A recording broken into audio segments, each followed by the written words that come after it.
Geography of the world. ఈ ప్రపంచంలో ఉన్న అన్ని సావరెన్ కంట్రీస్ యొక్క జాగ్రఫీస్ గురించి తెలుసుకుందాం.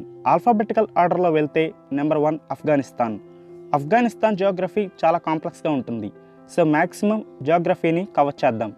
ఆఫ్ఘనిస్తానీ ఫ్లాగ్ 3 డిఫరెంట్ కలర్స్తో ట్రై కలర్ బ్యాండ్ లాగా ఉంటుంది. Red, black and green colours ఉంటాయి. రెడ్ కలర్ ఆఫ్ఘనిస్తాన్ కోసం ఫైట్ చేసిన వారిని రిప్రజెంట్ చేస్తుంది. బ్లాక్ కలర్ ఆఫ్ఘనిస్తాన్ యొక్క డిఫికల్ట్ టైమ్స్ని ఇండికేట్ చేస్తుంది. Green colour hope, future and ఇస్లాంకి చిహ్నం. అలాగే ఇస్లాం ఆఫ్ఘనిస్తాన్ యొక్క state religion.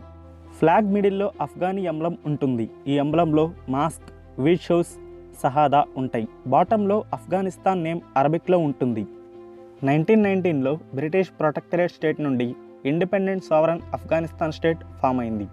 Next political geography. Afghanistan central ఏషియాలో ఉంటుంది.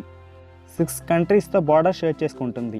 డిస్ప్యూటెడ్ జమ్మూ కాశ్మీర్ని ఇండియాలో కలిపితే 7 కంట్రీస్తో ఆఫ్ఘనిస్తాన్ బార్డర్ని షేర్ చేసుకుంటుంది.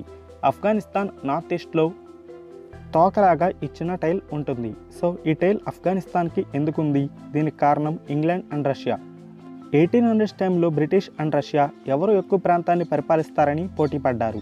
ఈ కాంపిటీషన్లో Russia former Soviet central Asian కంట్రీస్ని కంట్రోల్లో ఉంచుకుంది. ఆ ప్రాంతంలో బ్రిటిష్ ఆఫ్ఘనిస్తాన్ని కంట్రోల్లోకి తెచ్చుకుంది. ఈ ప్రాంతంలో British and Russian empires close రేంజ్లోకి వచ్చేవి.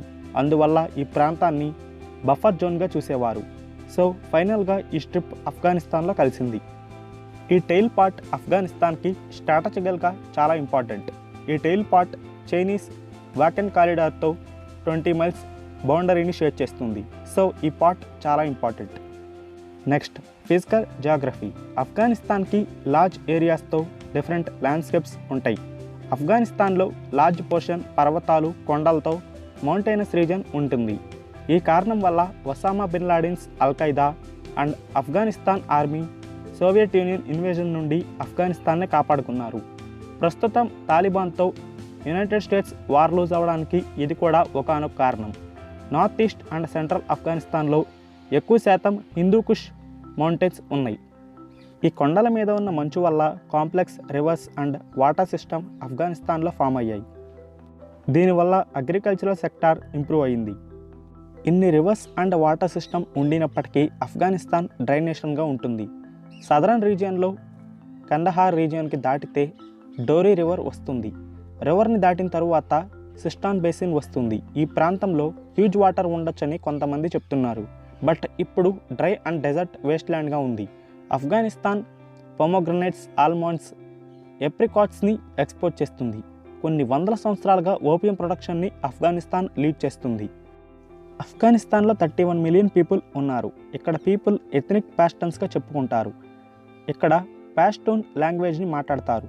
ఉజ్బెక్స్, తజిక్స్, హజారాస్ అనే ఎథ్నిక్ మైనారిటీస్ నివసిస్తారు. 85% పాస్టూన్స్ డారీ లాంగ్వేజ్ని మాట్లాడతారు.